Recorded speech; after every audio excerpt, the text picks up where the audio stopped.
Hello, my name is Jonathan Chase.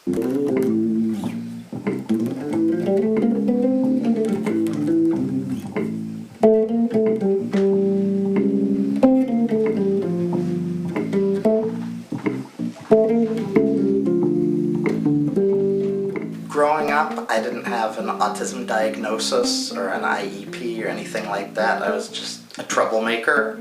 I was the bad kid, or the kid that no teacher really wanted to deal with. And it wasn't until I was 14 years old and a freshman in high school that I was diagnosed with autism.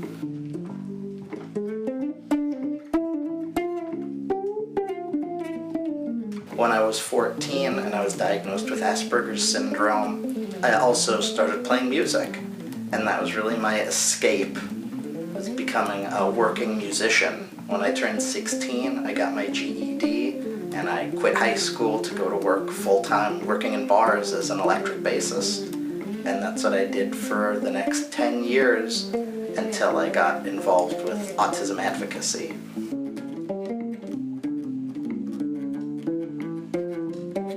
The first thing I think about autism is that it's just a word, and it's a word that means a lot of different things to a lot of different people.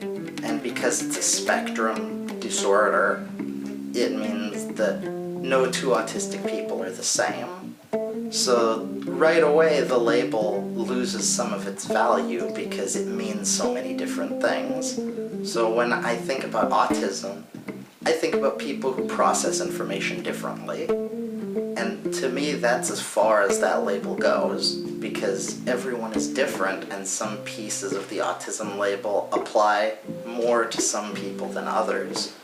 So I take a step back and I look at the word itself as really a tool for other people to understand me and where I'm coming from, more than a label that defines who I am. So when I look at people who have autism or are on the spectrum, I look for the common threads that run across everybody, whether they're verbal or nonverbal, and there are really two pieces that stand out to me. It's how we process information and how we prioritize that information as it comes in. For example, right now, we can sit in a room and we can really focus on what we're talking about. And because we're having this conversation, our minds know that the car going by outside, the squirrel in the yard, the light reflecting in the kitchen, none of those things matter. They're unimportant, and we suppress them to focus on our conversation. But someone on spectrum can't always filter out the unimportant pieces, and to them, the car driving by and the squirrel running across the yard and the light reflecting in the background are all prioritized equally. And that's often why people on spectrum appear disinterested or unengaged in the conversation. And it's not that they're not listening, it's that they're devoting just as much mental power to the sensation that one of their socks is folded up a little bit and it's uncomfortable. That's just as important in their mind as the conversation we're having. I have a sensitivity to sudden, loud noises, especially concussive sounds.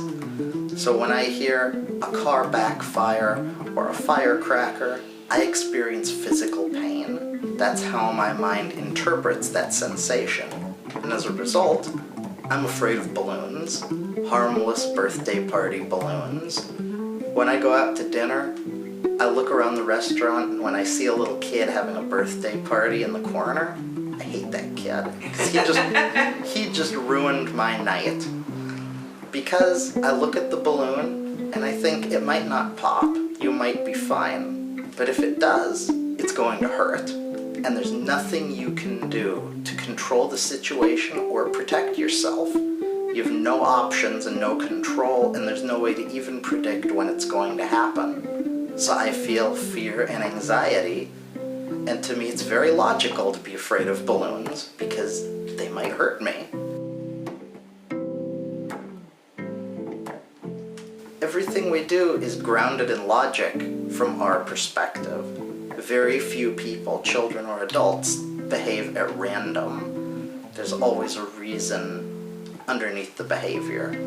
And that's part of the challenge, is that you can't see that processing.